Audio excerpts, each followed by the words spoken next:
శివాయ విష్ణు రూపాయ శివాయ నమః. ఆస్ట్రోయోగి తెలుగు యూట్యూబ్ ఛానల్ ప్రేక్షకులందరికీ కూడా నా నమస్కారం. నేను మీ ఆస్ట్రో నెల్లిపూడి. ఆస్ట్రోయోగి ద్వారా ఆస్ట్రో నెల్లిపూడి అని నన్ను సంప్రదించండి. నేను 18 సంవత్సరంలో అనుభవం కలిగిన జ్యోతిష్ సిద్ధాంతిని. జన్మకుండలి విశ్లేషణ, ప్రశ్న, సంఖ్యాశాస్త్రం వీటి నుండి నేను సిద్ధహస్తుడును. మీ జాతకపరమైన ఏమైనా సమస్యలు ఉంటే ఆస్ట్రో నెల్లిపూడి అని నన్ను సంప్రదించండి. ఈ ఛానల్ను కొత్తగా చూసి ప్రేక్షకులు ఎవరినూ ఉంటే మా ఈ ఛానల్ను సబ్స్క్రైబ్ చేయండి, షేర్ చేయండి. నేను మీ ఆస్ట్రో నెల్లిపూడి. కన్యారాశి వారి ఫలితములు తెలుసుకుందాం. ఈ మే నెల యందు కన్యారాశి వారికి ఎలా ఉండబోతుందో తెలుసుకుని ముందుగా ఈ జన్మరాశి లాగాయితూ ఈ నెలలో గ్రహాల యొక్క సంచార గమనం ఎలా ఉందో చూద్దాం. కన్యారాశి వారికి జన్మరాశినందు ఈ నెల కేతుగ్రహ సంచారం. ఈ రాశికి 6వ ఇంట అనగా కుంభరాశిలో శని భగవానుడు సంచారంలో ఉంటారు. అలాగే ఈ రాశికి 7వ ఇంట అనగా మీనరాశిలో కుజుడు మరియు రాహుగ్రహాలు సంచారం ఉంటుంది. ఈ రాశికి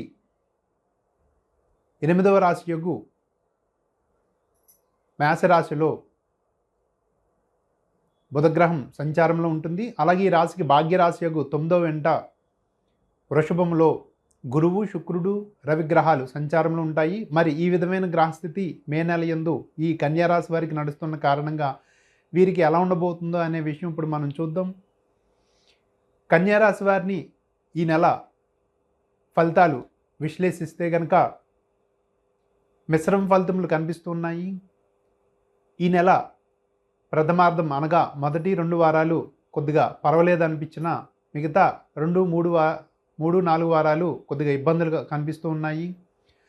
అనవసరపు తగాదాలు, ఆరోగ్య సమస్యలు, వ్యవహారిక చిక్కులు, మనోచాంచల్యం ఈ విధంగా పరిస్థితులు కొద్దిగా ఇబ్బందులు కనిపిస్తూ ఉన్నాయి. ముఖ్యంగా ఈ రాశికి 7వ రాశి యొగు మీనంలో కుజుడు, రాహుగ్రహాల యొక్క సంయోగ సంచారం వల్ల ఇతరులతో విభేదాలు తలెత్తడం, తొందరపాటు నిర్ణయాలు తీసుకొని తర్వాత బాధపడడం, సహనం కోల్పోవడం వల్ల ఇతరులపై అరవడం లేదా కొట్లాటలకు పోవడం అనేది ఉంటుంది. కావున ఈ నెల ద్వితీయార్థంలో తస్మాత్ జాగ్రత్తగా వ్యవహరించాలి. అలాగే ఈ రాశ్యాధిపతి అయిన బుధుడు 8వ ఇంట మేషరాశిలో సంచారం కూడా ఈ నెల వ్యతిరేక ఫలితాలు ఉండడానికి కారణమవుతుంది. ముఖ్యంగా వీరి యొక్క వ్యక్తిత్వ లోపాలు స్పష్టంగా కనిపిస్తాయి. వీరి యొక్క వ్యవహారిక శైలి ఇతరులను ఇబ్బంది పెడుతుంది లేదా తొందరపాటు నిర్ణయాలు తీసుకోవడం, అనాలోచితంగా ఆలోచించడం వల్ల ఇతరులతో తగాదాలు, సంబంధాలు బలహీనపడడం, ప్రయాణాల యందు బడలిక పొంది ప్రమాదాలు కూడా ఎదుర్కోవడం, అలాగే వ్యాపారాలు మరియు చేయు పనులందు నష్టాలు చవిచూడడం ఉంటుంది. ముఖ్యంగా ఈ నెల సంయమనం వహిస్తూ తెలివిగా వ్యవహరించాలి. వ్యక్తిత్వ వికాసంతో దృఢంగా ఉండాలి. మంచి ఆలోచనలు, మంచి వ్యవహారం చేస్తూ ఈ నెల సంయమనంతో మెలగాలి. ఇంకా ఈ రాశిలో ఉన్న మిగతా విషయాలన్నీ కూడా పరిశీలిస్తే, విడివిడిగా అన్ని వయసుల వారిని పరిశీలిస్తే కనుక విద్యార్థులు కొద్దిగా ఎందుకో తెలియని ఆందోళనకు గురవుతుంటారు. భవిష్యత్ ప్రణాళిక విషయంలో ఏదో గందరగోళానికి గురవుతుంటారు. ఈ నెల ఎక్కువగా ఆలోచించకపోవడమే మంచిది. అలాగే నిరుద్యోగులు ఈ మాసం మొదటి 2 వారాలు తప్ప మిగతా చివరి వారాలు నిరాశే ఎదురవుతుంది. నిరుద్యోగులకు విజయ అవకాశాలు చివరిలో తప్పుపోవడం, పోటీలో వెనకుండడం అనేది ఉంటుంది. అలాగే అవివాహితులకు కూడా ఈ మాసం నిరాశే మిగులుతుందని చెప్పవచ్చు. అనగా సంబంధాలు సెట్ అయ్యి తిరిగిపోవడానికి అవకాశం ఉంది. అలాగే రైతు సోదరులకు పర్వాలేదు అనిపిస్తుంది. ప్రభుత్వ కొలువుల్లో పనిచేసే వారికి పై అధికారుల యొక్క ఒత్తిడి ఎక్కువ అవుతుంది. ముఖ్యంగా పరీక్షా కాలమా అన్నట్లు ఉంటుంది వారికి. కావున వీరు డైలీ మెడిటేషన్, యోగా లాంటివి చేస్తూ ఎక్కువ ఒత్తిడి గురి కాకుండా ఏ పని చేసినా ప్రశాంత చిత్తంతో మెలగడం అనేది మంచిది. క్రమశిక్షణతో మెలగండి. ఎక్కువ టైం పనుల యందు మీరు చేసే ఉద్యోగం విషయంలో అన్ని విషయాల్లో జాగ్రత్త వహిస్తూ ఎక్కువ టైం అనేది పనులకు కేటాయించండి. ప్రీ ప్లాన్డ్గా ఉండండి. అలాగే రాశిలో ఉన్న రాజకీయ రంగం వారికి ఈ మాసం కొద్దిగా వ్యతిరేక ఫలితాలు వస్తాయి. ప్రజా వ్యతిరేక ఫలితాలు ఉండడానికి అవకాశం ఉంది. అలాగే చేతి వృత్తి కళాకారులకు, చేతి వృత్తి పని వాళ్ళందరికీ కూడా కొద్దిగా ఇబ్బందులు కనిపిస్తూ ఉన్నాయి. వ్యాపార రంగాల్లో చూస్తే కనుక వ్యాపారాలు బాగా సాగిన ఆదాయంలో ఇబ్బందులు కనిపిస్తూ ఉంటాయి. అనగా వ్యాపారాలు బాగా సాగిన ఆదాయం అరాకొరాగా ఉంటుంది. లేదా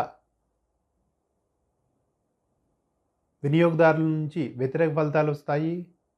ఎక్కువగా వారిని ఆకట్టుకోలేరు. లేదా వ్యాపారాలు చికాకు పెడుతూ ఉంటాయి. ఈ విధంగా చూస్తే అన్ని రంగాల వారు కూడా ఈ మాసం ఇబ్బందులు ఎదుర్కొంటారు. అలాగే కొత్తగా ఆరోగ్య సమస్యలు వస్తూ ఉంటాయి. లేదా ఇంట్లో ఎవరికైనా ఆరోగ్యపరంగా ఇబ్బందులు తలెత్తే అవకాశం ఉంది. ఇంకా శుభకార్యాలు ఇంట్లో జరగడానికి అవకాశం ఉంది. లేదా విరివిగా శుభకార్యాల్లో పాల్గొంటారు. తద్వారా కూడా ఎక్కువగా ఖర్చు అయ్యే అవకాశాలు కనిపిస్తూ ఉన్నాయి. కావున ఖర్చు విషయంలో తస్మాత్ జాగ్రత్తగా వ్యవహరించాలి. రుణ బాధలు వేధిస్తాయి. ఇంకా వీరికి ఏదైనా మంచి విషయం ఉంది అంటే భాగ్యరాశిలో గురువు, రవి, శుక్రగ్రహాలు సంచారంలో ఉన్న కారణంగా పితృవర్గం ద్వారా సహాయ సహకారములు అందుతాయి. భాగ్య గురువు వలన వీరి యొక్క సహనము, శ్రద్ధ, నేర్పే వీరికి ఉపయోగపడుతుంది. దైవ కార్యక్రమాలు చేయడం వల్ల కొంత సాంత్వన పొందుతారు. పుణ్యకార్యాలు, ధర్మకార్యాలకి ధనం వెచ్చించండి. ఈ విధంగా పరిహారాలు చేయడం వల్ల మీకు ఈ మాసం చివరిలో బాగుంటుంది. శుభం భూయాత్. నేను మీ ఆస్ట్రో నెల్లిపూడి. నాతో పాటు ఈ ఛానల్ నందు 2500 మంది ఎప్పుడు కూడా మీకు ఆస్ట్రాలజర్స్ మీకు అందుబాటులో ఉంటూ ఉంటారు. నిత్య జీవితంలో ఎదురయ్యే అనేక సంఘటనలకు విలువైన సూచనలు, సలహాలు కూడా మీకు ఇస్తూ ఉంటారు. మా ఈ ఆస్ట్రోయోగి యాప్ ప్లేస్టోర్లో దొరుకుతుంది, డౌన్లోడ్ చేసుకోండి. అలాగే మా టోల్ ఫ్రీ నంబర్ 9999091091 ఈ నెంబర్కి కాల్ చేసి ఆస్ట్రోయోగి కోసం తెలుసుకోండి. అలాగే మా ఈ ఆస్ట్రోయోగి కోసం చిన్న వివరణ. ప్రపంచవ్యాప్తంగా 85 దేశాలలో 11 భాషలతో 2+ మిలియన్ పీపుల్కి పైగా ఎంతో మందిని నిత్యం వారిని సర్వ్ చేస్తూ మంచి సలహాలు, సూచనలు ఇస్తూ ఉంటారు. ప్రస్తుతానికి వరల్డ్ వైడ్ ఆస్ట్రో వెబ్గా నెంబర్ 1 ప్లాట్ఫామ్ మెయింటైన్ చేస్తూ వండర్ఫుల్ పొజిషన్లో మా ఈ ఆస్ట్రోయోగి ఉంది. నేను మీ ఆస్ట్రో నెల్లిపూడి.